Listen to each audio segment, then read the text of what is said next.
You have 2 days to leave the premises before the locks are changed. This was the ultimatum delivered by a trio of strangers in ill-fitting suits who appeared on my doorstep, alleging I was in arrears for $47,000 in HOA penalties for infractions I had never made. The woman leading them thrusted counterfeit legal papers at me, while her 2 associates used their idling black SUV to block my driveway, the vehicle's diesel exhaust mingling with the crisp Colorado autumn atmosphere. My name is Jake Mercer, and I am a retired Navy SEAL with 20 years of experience in special operations. For the past 8 months, I had been quietly restoring the ranch house I inherited in Pinewood Springs, but as I examined their clearly fraudulent seizure notice, every single instinct I had sharpened while hunting terrorists began blaring warnings. The document smelled of fresh toner, their badges looked like they belonged in a Halloween costume, and the woman's hands were visibly trembling. They had targeted the wrong property. They had no idea of the storm they were about to bring down upon themselves. How would you react if strangers showed up with fake documents to take your home? Post a comment and tell me where you are viewing this from. I'm willing to bet your own HOA has a few stories to share. Let me rewind and explain how this nightmare got started. I'm Jake Mercer, a 45-year-old retired Navy SEAL with 2 decades of special operations service. A roadside bomb in Afghanistan gave me a permanent slight limp and a medical discharge, but it left my mind as sharp as ever 8 months ago. My Uncle Roy's modest ranch house in Pinewood Springs, Colorado, a town with a population of 3,200, where everyone is privy to everyone else's affairs, became mine. My move there was for the tranquility. After 20 years of tracking down dangerous people in places most can't even pronounce, what I wanted were peaceful mornings with coffee on the porch, the scent of sawdust from my renovation work, and neighbors who kept to themselves. My weathered hands had swapped the grip of a rifle for the handle of a hammer, and I was content with the change. Uncle Roy's home was in need of significant repair. The deck was completely rotted. The kitchen cabinets looked like they hadn't been updated since the 1970s, and the bathroom was a disaster. But the property was mine, owned outright with no mortgage. My VA disability, personal savings, and ample time were all I needed to make it perfect. It was at that point that Veronica Blackwood came into my life like a persistent irritation. Imagine a 52-year-old woman, a transplant from the Denver suburbs, who had instantly taken it upon herself to be the community's unofficial enforcer of standards.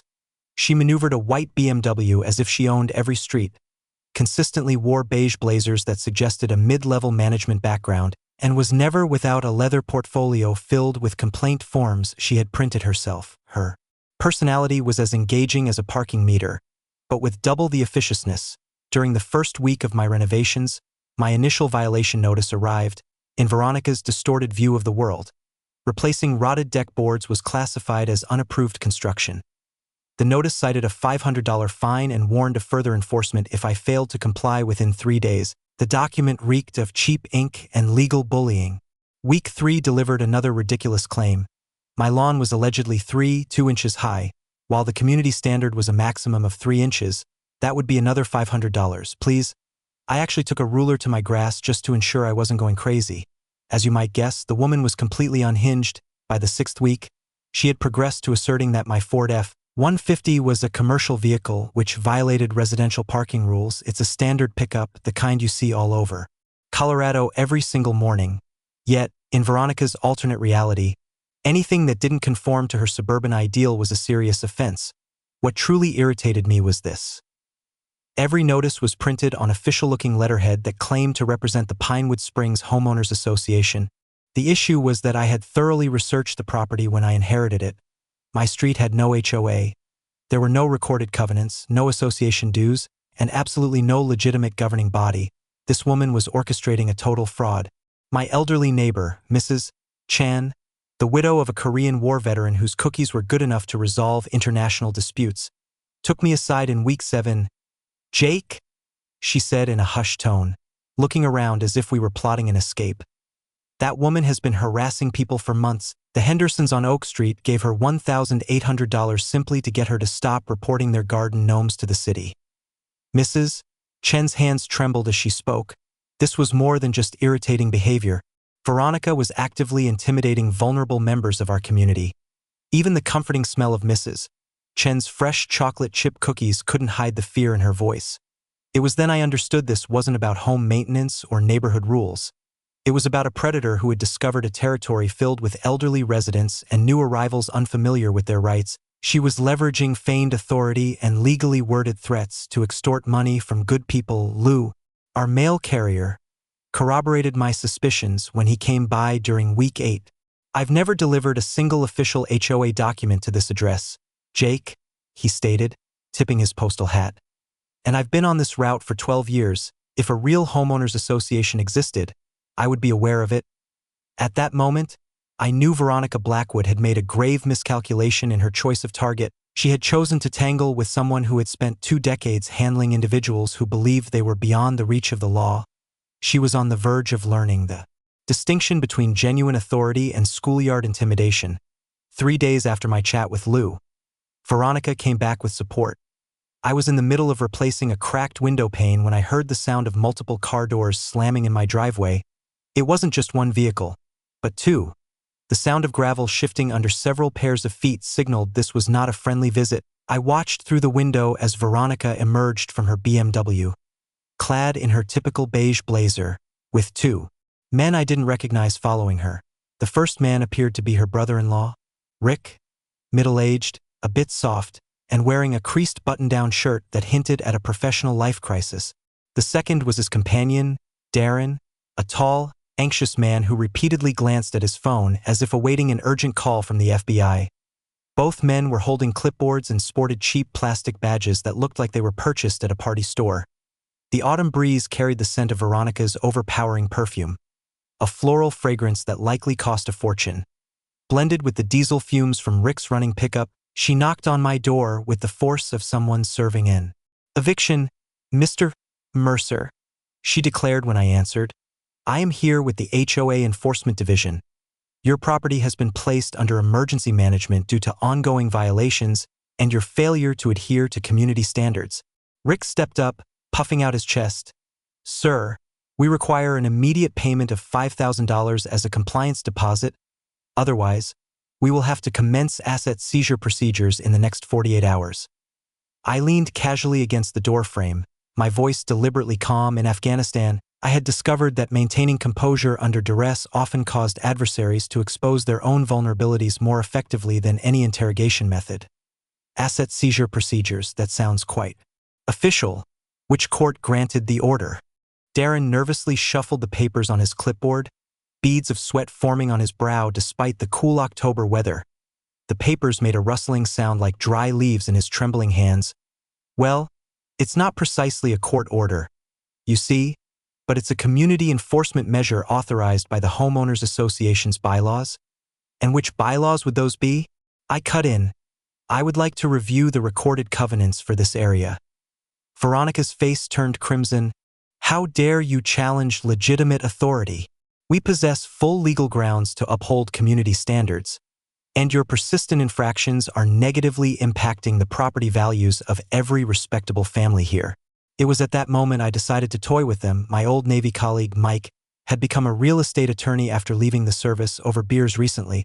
He had detailed precisely how property covenants are established. It was time to apply that knowledge. Ma'am, I dedicated 20 years of my life to following legitimate authority in some of the most perilous places on earth. I am quite well versed in how real authority functions. I moved closer, my voice lowering to the register I used. When questioning terrorists, which specific section of the county building code mandates that homes built before 1980 must have vinyl siding? There was a heavy silence. Rick and Darren exchanged a look like students caught cheating. The smell of their anxiety, combined with Veronica's perfume, was an almost absurd mixture. I am not here to argue technical points, Veronica retorted. You either pay the compliance deposit immediately, or we will be changing the locks tomorrow morning. With what legal power? I countered, taking out my phone. And, I trust you all don't object to me recording this exchange for my own records. The result was swift and satisfying. Darren backed away 2 steps, almost tripping on his own feet. Rick's clipboard began to shake like a leaf in a gale, but Veronica pressed on with the desperation of someone watching their entire con fall apart.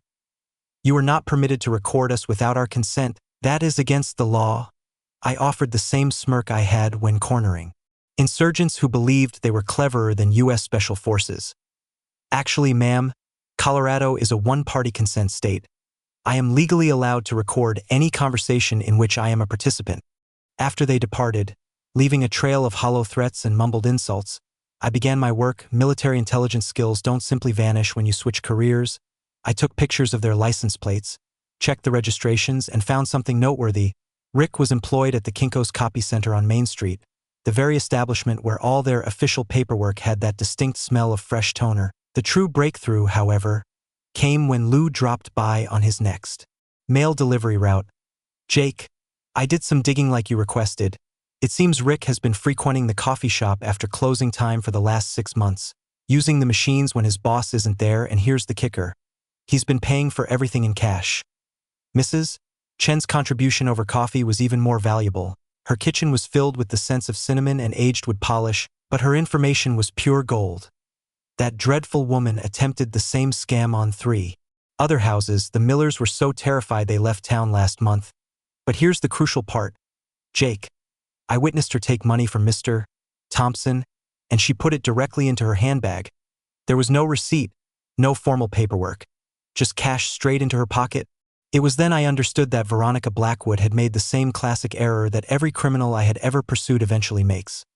She had become both greedy and careless. 2 weeks later, Veronica decided it was time for the heavy artillery, or at least what she perceived as such.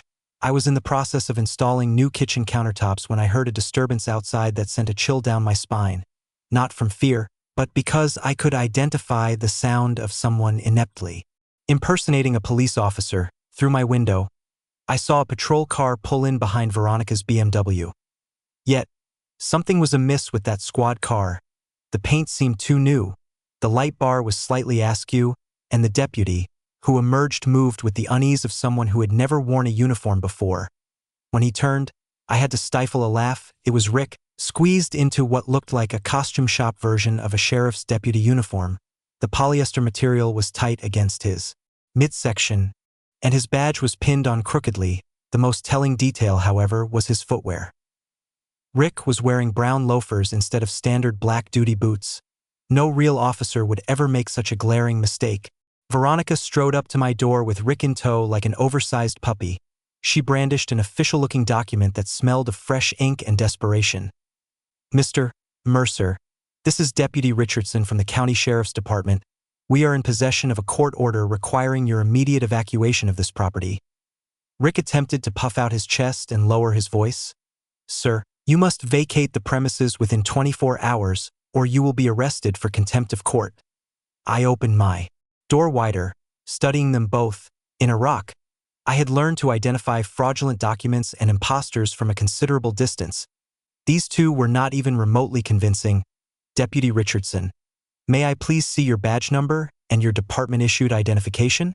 Rick's face lost its color under his cheap sunglasses. Well, that's not really needed since we have the court order. And every law enforcement officer in Colorado is required to carry official identification. I stated, pulling out my phone. Would you mind if I confirmed your employment with the sheriff's department? The silence hung in the air. Rick's fake uniform was already showing signs of sweat under the arms, and Veronica's left eye had started to twitch nervously. A sight that would have been comical if not so pathetic. That evening, Veronica made her next move. She had booked the community room at the public library and called a meeting of neighbors for what she termed a community standards hearing. The fluorescent lights above flickered as approximately 15 residents entered, most of them looking bewildered as to why they were there. I made a fashionably late entrance, just as Veronica was asserting that my failure to adhere to basic community rules was jeopardizing everyone's property values. She had set up a makeshift lectern and was wearing her most authoritative blazer, which made her resemble a funeral director with a control complex. This man has consistently violated our neighborhood covenants, she proclaimed, pointing at me as if I had personally offended her family. He neglects to maintain proper lawn height, engages in unauthorized construction without the necessary permits, and parks commercial vehicles in a residential zone. I raised my hand. Ma'am, could you please present these neighborhood covenants? I would very much like to see the officially recorded documents. Her face turned beet red. These issues do not require. Actually, they do, I interjected, standing up. My voice carried the weight of authority I had gained from leading teams in combat situations. Colorado state law mandates that all homeowner association regulations be officially recorded with the property deeds. I confirmed with the county clerk this afternoon. No such covenants exist for our neighborhood. Old Mr. Thompson, who had paid Veronica $2,300 for supposed mailbox violations, suddenly looked as if he had been jolted awake. You mean I wasn't obligated to pay those fines? That's when the floodgates opened. Mrs. Henderson got to her feet, her voice trembling with rage. $1,500 for having a mailbox of the wrong color. The room filled with angry voices as residents realized they had been methodically scammed by a woman in a cheap blazer. But Veronica was not finished. She attempted to regain control by bringing Rick back into the room. Still clad in his absurd fake uniform, Deputy Richardson will now explain the legal ramifications of disregarding community standards. She announced desperately. I smiled and took out my phone. As it happens, I contacted the actual sheriff's department this afternoon. Deputy Martinez is on his way to meet Deputy Richardson. It should be an interesting encounter. Rick's face went ashen. He muttered an excuse about a family emergency and practically bolted for the door, his phony badge clinking like spare change as he made his escape. 5 minutes later, the real Deputy Martinez entered. He was a young man with a crisp uniform and an unmistakable air of genuine authority. He surveyed the room, then looked at me and gave a nod. Mr. Mercer, you're the Navy SEAL who reported the impersonation. The feeling of victory was more satisfying than Mrs. Chen's homemade cookies. Following her public humiliation at the library, Veronica went on the offensive. The woman had apparently never grasped the primary rule of conflict. When you are losing, do not double down on a foolish strategy. But that is precisely what she did.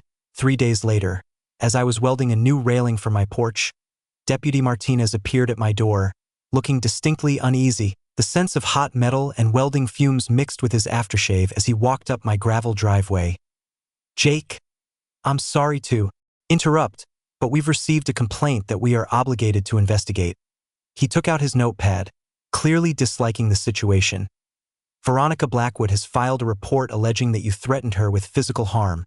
She is seeking a restraining order. I switched off my welding torch and removed my mask, the cool October air a relief on my face. What exactly am I alleged to have threatened? She asserts that you used your military service to intimidate her, made allusions to hunting people like her, and implied that your weapons training makes you a danger to the community. Martinez looked chagrined as he read the allegations. Look, Jake, I did 2 tours in Afghanistan myself. I can distinguish between a threat and a simple statement of fact, but I am required to investigate every complaint. That afternoon, I found myself in Judge Patricia Coleman's courtroom, witnessing Veronica stage what could only be described as a piece of amateur theatrics. She was dressed entirely in black, as if in mourning, and carried tissues which she periodically dabbed at her dry eyes for added drama. Your Honor, she lamented into the microphone. This man is clearly suffering from combat-related psychological issues. He boasted about hunting terrorists and suggested he could make me vanish. I am afraid for my safety and for the safety of every family in our community. Judge Coleman, with 23 years on the bench, had seen every form of performance art disguised as legal testimony. She regarded Veronica with the expression of someone who had just encountered something unpleasant. Miss Blackwood, do you possess any evidence to support these supposed threats? Recordings, witnesses, or written communications? Veronica's hands fluttered nervously. Well, not tangible evidence per se, but the implied threats were unmistakable to anyone familiar with military jargon. I will interpret that as a no. Judge Coleman then addressed me. Mr. Mercer, would you care to respond to these claims? I stood, maintaining a calm and respectful tone. Throughout my 20 years of service, I had testified in numerous military tribunals and learned that judges value brevity and factual accuracy. Your Honor, I have never threatened Miss Blackwood or anyone else. I did state that I was familiar with legitimate authority, having operated under it for 2 decades. I also noted that I understand the difference between actual law enforcement and individuals playing dress-up. I produced my phone and played the recording from our library meeting. Veronica's voice echoed through the courtroom as she tried to quiet the angry residents, followed by Rick's panicked departure at the mention of the real deputy's arrival. Judge Coleman listened to the entire recording, her expression growing more incredulous with each moment. When it concluded, she looked at Veronica as if she had discovered a pest in her garden. Miss Blackwood, this recording suggests that you have been extorting money from residents under false pretenses and have employed someone to impersonate a law enforcement officer. Are you cognizant that both of these actions are serious criminal offenses? The courtroom became so still that Veronica's anxious breathing was audible. Her dramatic dabbing with the tissues had ceased, and her face had turned the color of aged paper. Your Honor, I was merely attempting to uphold community standards, and your request for a restraining order is denied. Judge Coleman cut in. Moreover, I am sending a copy of this recording to the District Attorney's office for their consideration. Mr. Mercer, thank you for your service, and I apologize for this waste of your time with such a frivolous matter. But Veronica's desperation led to her most significant blunder yet. While I was in court defending myself against her fabricated threats, she had enlisted 2 new associates, men who appeared to have been hired directly from a criminals-for-hire website. They arrived at my home while I was away, posing as property assessors, and proceeded to ask Mrs. Chan intrusive questions about my renovation work while trying to peer into my windows. What they were unaware of was that my Uncle Roy, paranoid man, had installed a military-grade security system that would put Fort Knox to shame. Every inch of my property was monitored by high-definition cameras that recorded audio and had night vision capabilities. When I reviewed the footage that evening, watching these individuals case my property while plotting which violations to plant as evidence, I knew Veronica had just provided me with the irrefutable proof I needed. She had escalated from petty fraud to criminal conspiracy, apparently oblivious to the fact that breaking and entering a veteran's home is as foolish as provoking a sleeping bear. It was time to show her the meaning of real consequences. That night, I was unable to sleep. There was something about Veronica's scheme that felt much larger than simple neighborhood harassment. In my 2 decades of special operations, I had learned to heed my instincts when they suggested I was only seeing a fraction of the full picture. Consequently, I did what any proficient intelligence officer does when the facts don't align. I started to dig deeper. The county records office opened promptly at 8 a.m., and I was there at 7:50, holding a thermos of black coffee and affecting my most patient demeanor. The clerk, a middle-aged woman named Beverly who had likely handled every property deal in the county for the last 10 years, welcomed me with the genuine warmth of someone who loved their work. How can I assist you today, dear?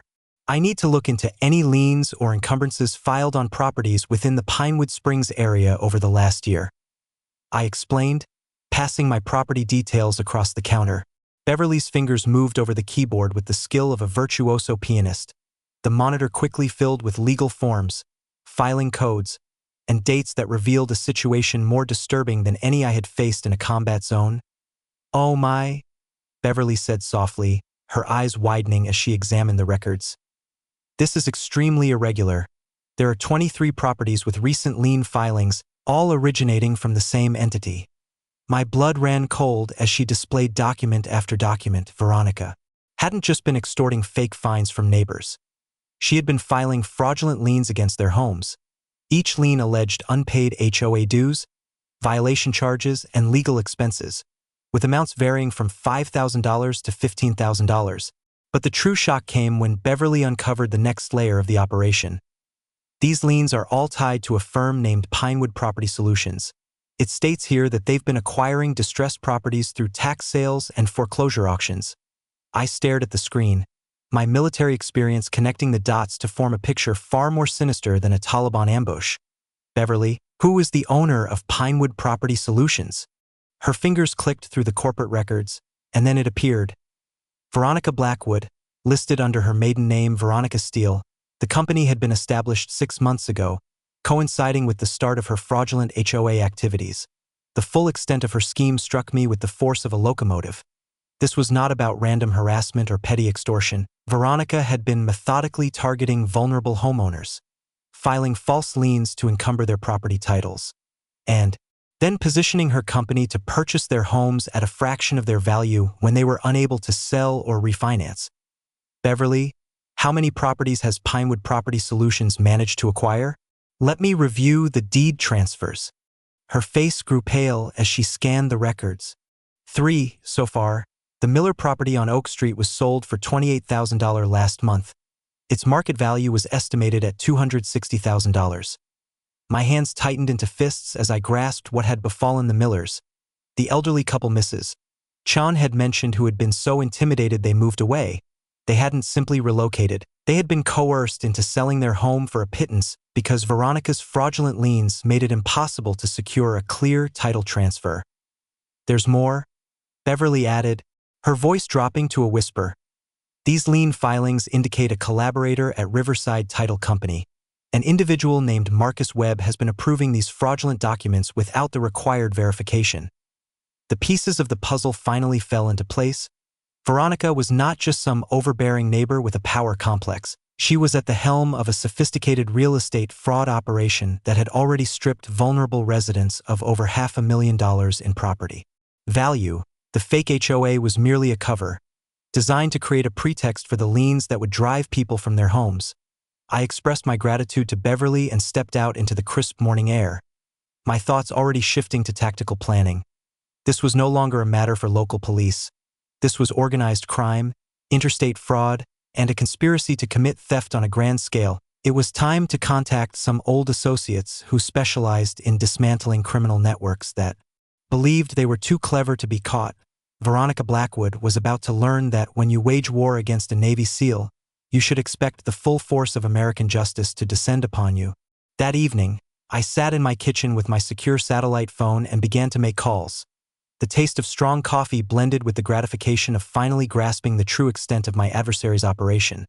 When you have spent 2 decades taking apart terrorist organizations, you learn that the path to victory lies not just in superior firepower, but in superior intelligence and coordination. My first call was to Sarah Mitchell, a former naval intelligence officer who had moved to the FBI's Financial Crimes Division.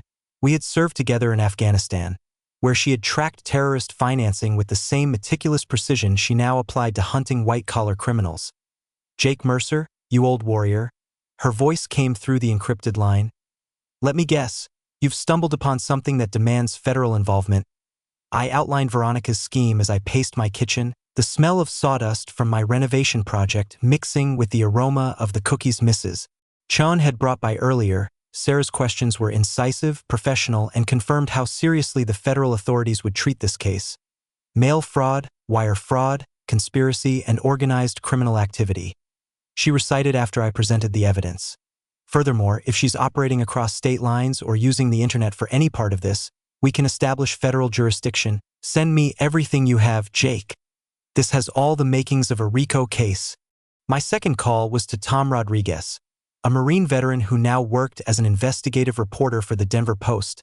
Tom had built his reputation by uncovering corruption in small towns where criminals assumed they were too remote to draw notice. A fraudulent HOA engaged in real estate fraud? Tom's excitement was palpable over the phone. "Jake, this is a front-page story. How many victims are we looking at?" "At least 23 properties have been impacted, with 3 families already forced from their homes," I responded, referencing my notes. And that's just what I discovered in a single afternoon at the county records office. While I leveraged my professional network, Mrs. Chan had been busy rallying our neighborhood. Her living room had been converted into a command center that would have made my old intelligence team proud. Maps were spread across her coffee table, victim statements were neatly filed in folders, and she had compiled a detailed timeline of Veronica's activities that was worthy of a federal exhibit. "Jake, I've spoken with everyone Veronica has targeted," Mrs. Chun reported, adjusting her glasses as she reviewed her notes. The air in her small living room was filled with the sense of green tea and resolve. "Mr. Thompson kept records of every interaction and saved every fake notice. The Santos family has receipts for the money they paid her. Even the Henderson's garden gnome violations are documented with photos and dates." Lou had transformed his mail route into an intelligence-gathering mission. On his daily rounds, he had discreetly questioned residents, noted which homes had been issued fake violation notices, and charted the geographical pattern of Veronica's targets. "She's been systematic," Lou explained, spreading a hand-drawn map on Mrs. Chen's dining table. "She began with elderly residents living by themselves, then targeted newcomers who were unfamiliar with the neighborhood's history. It's classic. Predator tactics. Isolate the most vulnerable first." Deputy Martinez offered a law enforcement perspective during an informal visit to my workshop. The sense of WD-40 and metal shavings filled the space as I arranged my evidence files on my workbench. "Jake, I can't be directly involved in the investigation, but I can tell you that federal agents asking questions carries significantly more weight than local complaints," he said, his voice low. "If your FBI contact opens an official case, every law enforcement agency in Colorado will suddenly become very cooperative."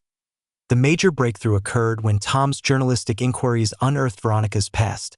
She had executed similar scams in Arizona and New Mexico before relocating to Colorado, consistently preying on small communities where residents lacked easy access to legal aid. "The Phoenix police have a file on her from 2019, Tom reported during our evening call. "Same modus operandi, different name. She got away with it when the victims couldn't afford to take her to court. My old Army friend, Mike, now a real estate lawyer, provided the legal framework that would solidify our case. During a video call, he detailed the various federal crimes Veronica had committed with each fraudulent lien she filed. The advantage of federal jurisdiction is that it doesn't matter if she changes states or aliases," Mike explained, his law office visible in the background. "Once the feds have jurisdiction, they can trace the money trail wherever it may lead. By the week's end, we had amassed what military strategists refer to as an overwhelming force advantage. We had federal investigators, professional journalists, documented victim testimonies, and cooperative local law enforcement, all united against a target who still believed she was merely contending with a disgruntled veteran and a few intimidated neighbors. It was time to set the trap and let Veronica Blackwood discover that American justice, when properly set in motion, advances with the relentless force of an avalanche." Veronica must have felt the net tightening, because her subsequent actions were born of pure desperation. When predators sense they have been discovered, they don't retreat with dignity. They strike back with the ferocity of a cornered beast. I had witnessed this exact behavior in insurgent commanders who knew their networks were compromised, and the pattern was always the same: escalate, intimidate, and destroy everything rather than face accountability. Her first desperate move came on a Tuesday morning via certified mail. I was replacing old fence posts when Lou handed me an envelope so thick it could have served as a doorstop. Inside was a formal lawsuit alleging that I had damaged her BMW during our library meeting, complete with fabricated witness accounts and altered photographs showing scratches that were certainly not there during our encounter. The smell of fresh legal documents mixed with the outdoor air as I perused her amateurish legal fantasy. The complaint stated that I had aggressively accosted her in the library parking lot, employed military intimidation techniques, and intentionally keyed her vehicle while threatening what happens to those who cross a Navy SEAL. It was complete fiction, but costly fiction. She was suing for $15,000 in damages plus legal fees, likely assuming I would choose to settle rather than endure a lengthy court case. However, Veronica's true desperation was revealed in her next action. 3 days later, Mrs. Chun called me at 6 a.m., her voice trembling with a blend of fear and indignation. "Jake, someone vandalized Mr. Thompson's mailbox last night. They spray-painted snitch across it in red. And there's a note inside threatening him to stay quiet. About neighborhood matters." I drove over to find Mr. Thompson standing in his driveway, gazing at the damage with the vacant expression of someone who had believed they were secure in their own home. The paint was still wet, and the chemical odor stung my nostrils as I inspected the vandalism.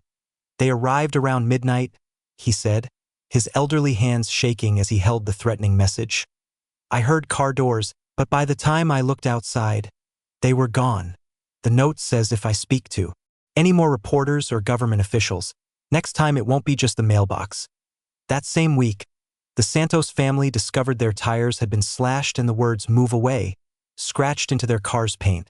The Hendersons found their garden gnomes, the very ones Veronica had fined them for, smashed into fragments and strewn across their yard like ceramic debris. But Veronica's most significant error was misjudging the network I had been discreetly assembling. While she was engaged in amateurish intimidation tactics, Sarah Mitchell had been conducting a federal investigation that made Watergate seem like a minor infraction. "Jake, your neighborhood allies have been productive," Sarah informed me during our secure communication. "We've intercepted conversations between Veronica and her associates in Denver. It appears this operation goes beyond real estate fraud. They're also involved in mortgage scams and identity theft rings across 3 states." The intercepted calls exposed the full extent of Veronica's panic. She had been urging her accomplices to speed up their timeline and liquidate assets before the investigation could expand. In criminal terms, this meant she intended to grab as much money as possible and vanish before federal agents arrived.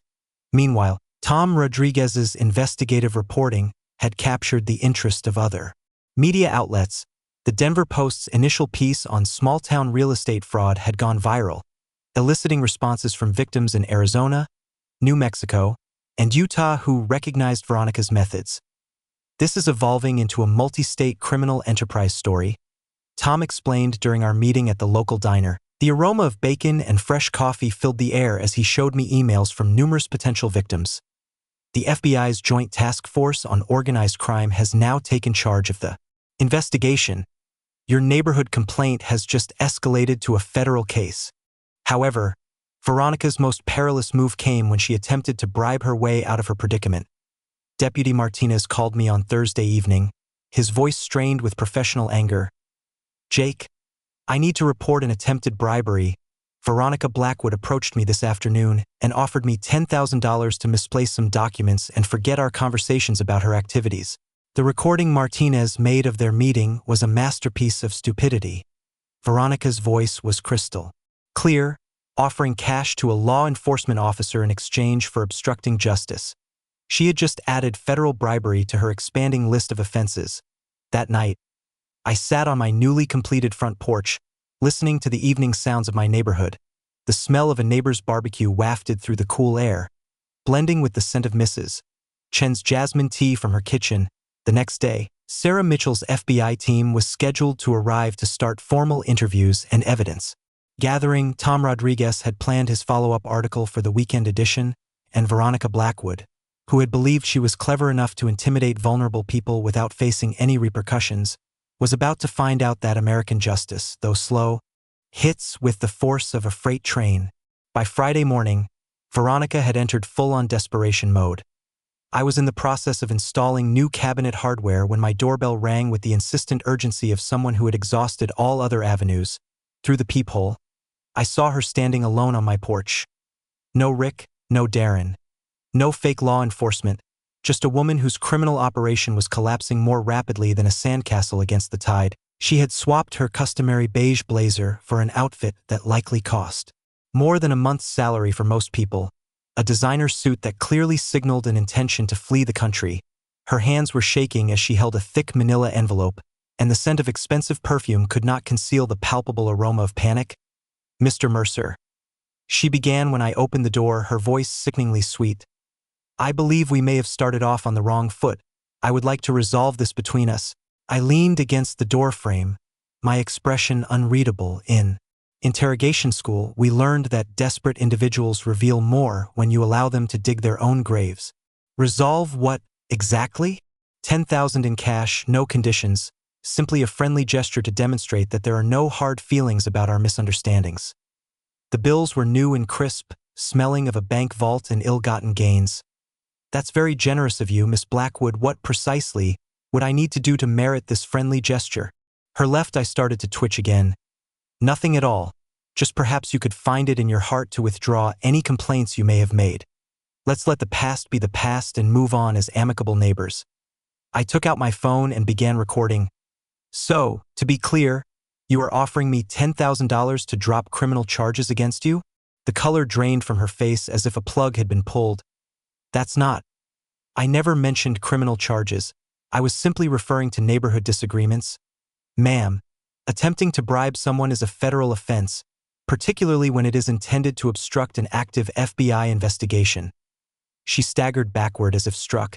The cash slipped from her grasp and fluttered across my porch like expensive, illegal confetti. Without another word, she scrambled to her BMW and sped away from my driveway, leaving behind more than enough evidence to add bribery to her already extensive criminal record.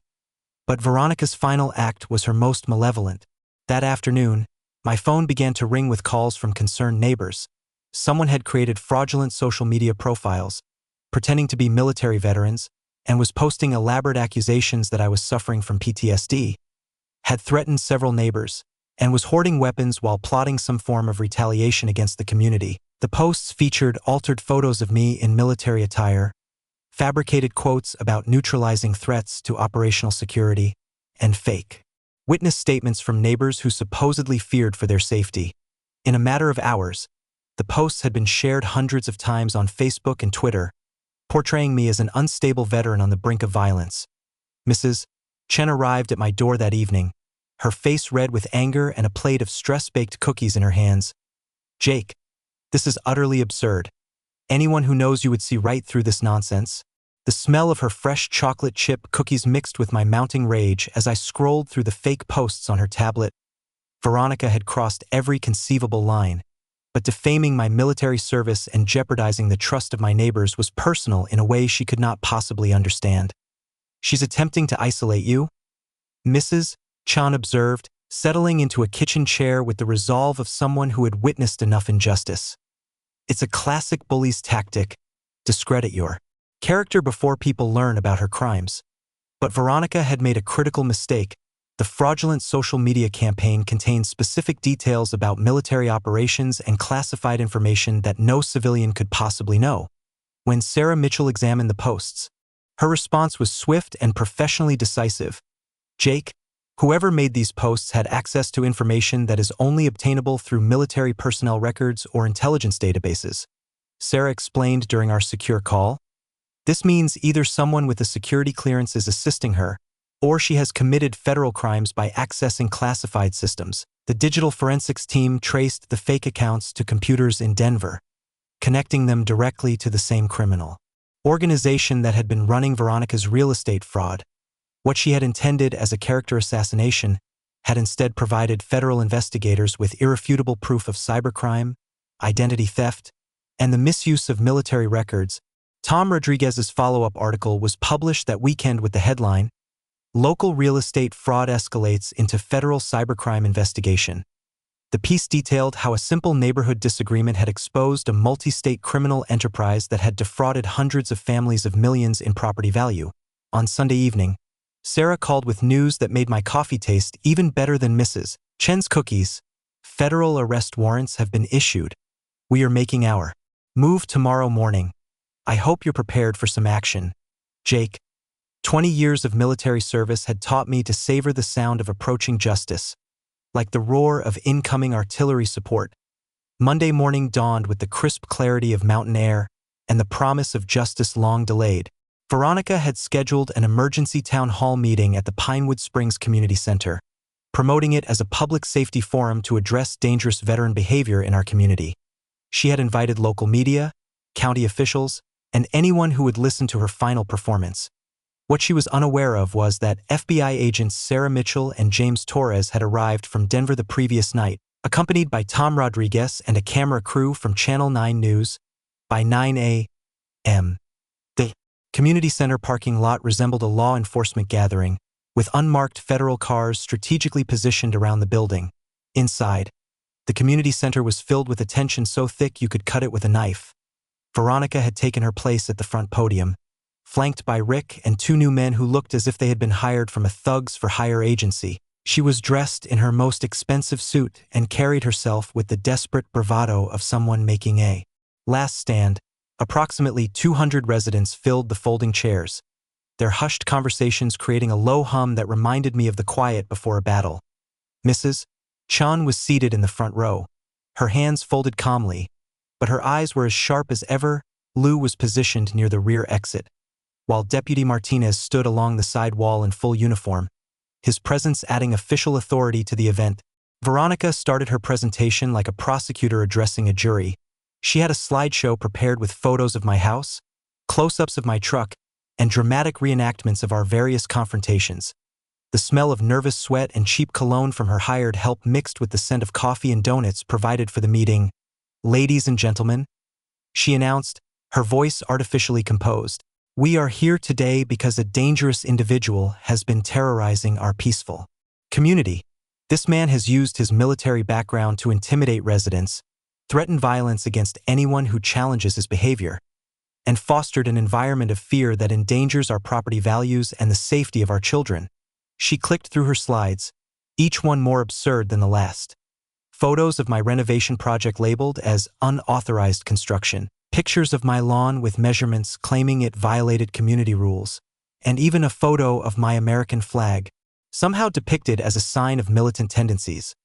Military veterans suffering from combat trauma can become unpredictable and violent, she continued, warming to her subject like a charlatan hitting their stride. This man has repeatedly alluded to his training in killing and his experience hunting people. He has turned our neighborhood into a war zone. It was then that I rose from my seat in the middle of the room. A hush fell over the crowd, broken only by the soft whir of news cameras turning towards me. I walked calmly to the front, my boots echoing on the linoleum floor with the deliberate cadence I had learned when approaching hostile subjects. "Ma'am, thank you for arranging this meeting," I said, my voice carrying the authority of someone who had led troops in actual war zones. "You are entirely correct that we have a community problem. You are that problem." I produced a thick manila folder of documents and approached the podium. Veronica's face turned ashen as I laid out county records, bank statements, and federal investigation summaries on her presentation table. "Ladies and gentlemen, Veronica Blackwood has been running a criminal enterprise designed to steal your homes through fraudulent liens and fake HOA violations. She has already forced 3 families from their properties, amassing over $200,000 through organized fraud." The room erupted in angry murmurs as I presented the evidence. Bank records tracing the path of the fake fine money, corporate filings exposing her shell company, and property transfer documents detailing how she had acquired the Miller house for a fraction of its market value.